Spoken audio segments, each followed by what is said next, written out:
அஸ்ஸலாமு அலைக்கும் வரஹ்மத்துல்லாஹி வபரகாத்துஹு.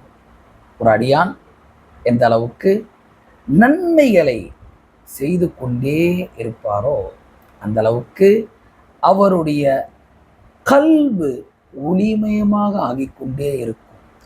கல்புடைய நூர் அதிகமாகிக் கொண்டே இருக்கும், பிரகாசமாக ஆகிக்கொண்டே இருக்கும் என்பதாக சொல்றார். அது எந்த வகையான நன்மை செஞ்சாலும் சரி, இதுதான் அதுதான் இல்லை.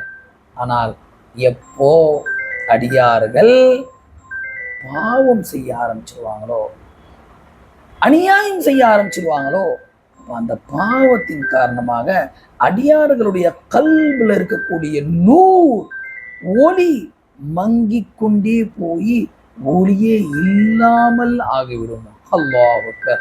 எனவே நன்மை செஞ்சா ஒளி கூடும், பாவம் செஞ்சால் ஒளி அணைந்து விடும் சொல்றாங்க.